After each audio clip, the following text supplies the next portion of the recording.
Como é possível que um único homem tenha abalado as raízes de um império inteiro? Roma, uma cidade construída sobre conquistas, poder absoluto e um exército lendário, parecia invencível. Mas em um canto distante do Mediterrâneo, algo sombrio e misterioso estava se formando. Não era um rei nem um deus. Era alguém muito mais perigoso. Um estrategista incansável, imbuído por um ódio profundo, disposto a desafiar o impossível. Seu nome ecoaria como uma ameaça eterna na história de Roma: Aníbal Barca. Você sabia que esse homem, com apenas um exército de 50.000 soldados e elefantes de guerra, cruzou os Alpes no inverno, fazendo tremer as próprias bases de Roma? Esta não é apenas uma história de guerras e batalhas. É uma jornada de obsessão, sacrifício e um juramento que selou o destino de duas civilizações. Junte-se a mim para descobrir a história do general que colocou Roma de joelhos, enquanto sua própria história de glória e tragédia transcendia o tempo. Antes de começar, se inscreva no canal e compartilhe nos comentários quais outras lendas da história você gostaria que revivêssemos com essa mesma abordagem. Agora, acompanhe-me nesta jornada até o coração do maior conflito da antiguidade.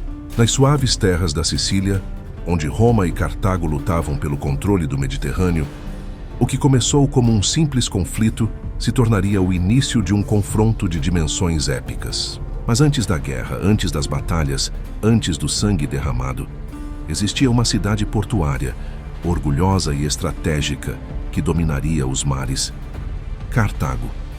Não era apenas uma cidade, era a capital de um império marítimo, o pulso de um comércio interminável, e o lar daqueles que viam em Roma não uma aliada, mas uma ameaça à sua existência. Mas o que Roma não sabia era que nas terras quentes do norte da África, um homem observava tudo isso, esperando o seu momento. Aníbal Barca, uma criança destinada à guerra, cresceu alimentado pelo ódio a Roma. Nos campos de seu pai, Amílcar, Barca foi treinado nas artes do combate, mas também na amarga lição do desprezo por aqueles que humilharam sua nação. Aníbal, com apenas 9 anos, fez um juramento que mudaria para sempre o curso da história: nunca serei amigo de Roma. Nunca deixarei de lutar contra ela. Esse juramento não era apenas um ato simbólico. Era uma promessa ardente, gestada na escuridão de um templo sagrado que se transformaria em uma obsessão. Desde então, Aníbal foi mais do que um homem. Foi a personificação da vingança. Os anos passaram e Cartago, humilhada após a Primeira Guerra Púnica, estava pronta para renascer. Amílcar, o comandante implacável, encontrou na Espanha não apenas uma fonte de recursos, mas uma nova terra onde seu filho, Aníbal, poderia forjar seu exército. A Península Ibérica tornou-se seu campo de batalha, e o menino que havia jurado destruir Roma começou a formar o poder militar que faria tremer os alicerces do maior império do mundo conhecido. Enquanto as minas de prata traziam riquezas e os povos ibéricos caíam sob o poder cartaginês, Aníbal se preparava para a guerra de sua vida. A faísca que desencadearia o inferno chegou quando Roma atacou Sagunto, um aliado de Cartago, que estava em território cartaginês. Essa provocação foi tudo o que Aníbal precisava para lançar seu ataque. Sem esperar pelas aprovações políticas, reuniu seu exército e, com uma determinação férrea, iniciou a travessia que levaria os romanos a enfrentarem o maior desafio que jamais imaginaram: atravessar os Alpes no auge do inverno. Mas o que aconteceu depois não foi apenas uma campanha militar. Foi uma lenda forjada com sangue, sacrifício e uma vontade inabalável. Com mais de 50.000 soldados, milhares de cavalos e vários elefantes, Aníbal adentrou os Alpes. A travessia foi cruel e muitos não sobreviveram. O inverno cobrou a vida de homens e animais por igual. No entanto, Aníbal conseguiu. Quando desceu pelas encostas em direção à Itália, Roma não podia acreditar no que estava acontecendo. Um exército invencível foi desafiado pela própria natureza e triunfou. A Segunda Guerra Púnica havia começado. Aníbal, com seu exército reduzido, começou a ganhar batalha após batalha. Tesino, Trebia, Lago Trasimeno. Cada vitória era uma humilhação para Roma. O maior e mais disciplinado exército do mundo, o orgulho de Roma, fugia, sangrava e morria às mãos de um homem que parecia invencível. Mas, em um movimento magistral, Aníbal evitou marchar diretamente para Roma. Por que não aproveitar sua vitória para acabar com o coração do império? Alguns dizem que ele esperava que as cidades aliadas de Roma se rebelassem. Outros acreditam que ele precisava reforçar suas tropas. Mas a verdade é que, a cada dia que passava, Roma se preparava. E a cada dia que não caía, tornava-se mais perigosa. Será que Aníbal conseguirá sua vingança final? Ou será a grande máquina de guerra romana que se recomporá, criando uma das mais épicas histórias da humanidade? Tudo será decidido em uma batalha.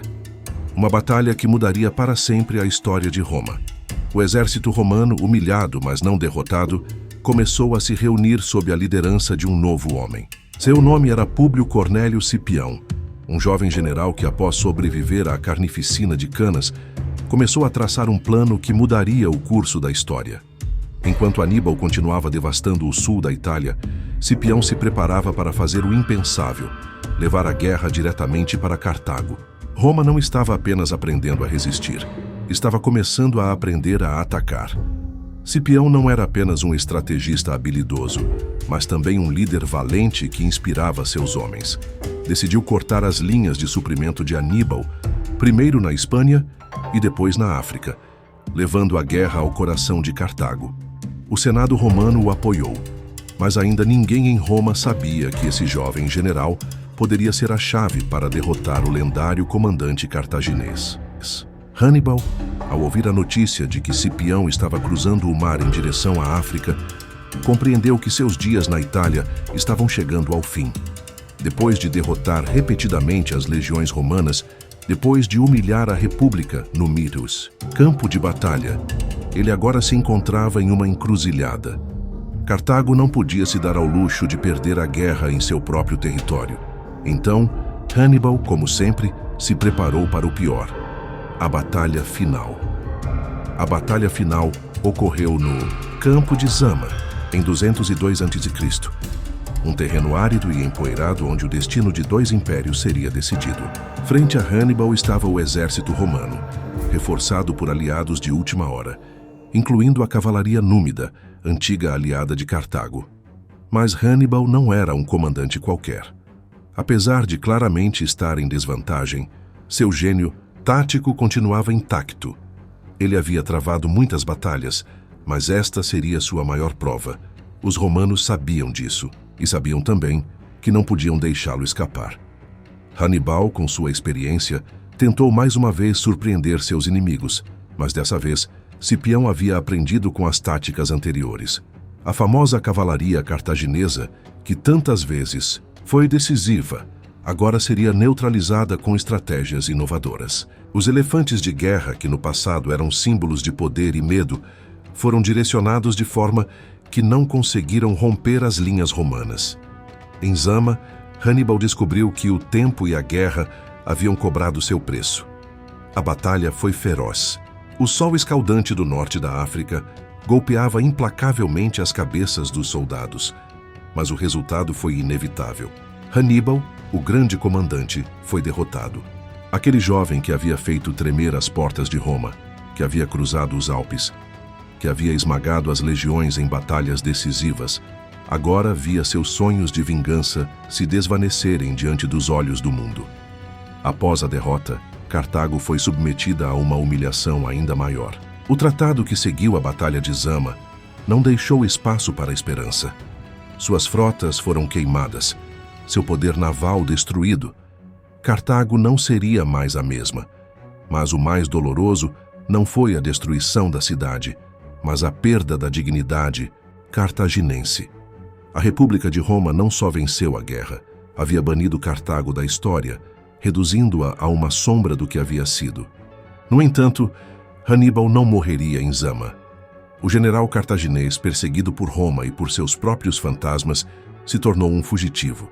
Ele viajou por diversas cortes, buscando abrigo onde podia, oferecendo seu gênio militar a qualquer reino disposto a enfrentar Roma. Mas mesmo no exílio, o nome de Hannibal continuava sendo temido, e sua lenda, embora derrotada, não se extinguiu. A história de Hannibal não terminou com sua derrota em Zama. Sua figura transcendeu seu tempo e suas fronteiras. Mesmo em Roma, onde seu nome era lembrado, com medo, Hannibal se tornou um símbolo de luta implacável, de resistência diante da adversidade. Estrategistas e generais ao longo dos séculos estudaram suas táticas, admirando sua capacidade de pensar além dos limites estabelecidos, desafiando grandes impérios com astúcia e vontade inquebrantáveis. Napoleão, Wellington e muitos outros líderes militares se inspiraram em seu gênio. Hannibal, embora derrotado, havia conquistado algo maior do que qualquer batalha: o respeito eterno de quem entendeu o que ele foi capaz de realizar. Em seus últimos anos, Hannibal enfrentou seu destino final. Sem pátria, sem exército, o homem, que um dia desafiou o maior império do mundo, decidiu abandonar a luta. Cercado, ele escolheu tirar a própria vida em vez de cair nas mãos dos romanos. Sua morte, um ato de desafio, simbolizava tudo o que ele foi. Um homem que nunca se rendeu, que nunca deixou de lutar, mesmo quando o mundo inteiro parecia tê-lo abandonado. A história de Hannibal é uma de vitórias e derrotas, mas, acima de tudo, de uma vontade inquebrantável. Embora Roma tenha vencido Cartago, não conseguiu destruir seu legado. O homem que jurou destruí-la, Hannibal Barca, viveu para sempre na memória coletiva, um símbolo de resistência, ousadia e luta até o último suspiro. Um garoto que jurou vingança, um homem que colocou Roma de joelhos, um general cujo nome permanece gravado na história como um lembrete do que significa desafiar o impossível. E você, o que pensa? Acredita que Hannibal poderia ter vencido Roma se tivesse marchado até a cidade após sua vitória em Canas? Deixe seus pensamentos nos comentários e se inscreva para mais histórias épicas da história antiga. Nos vemos no próximo vídeo.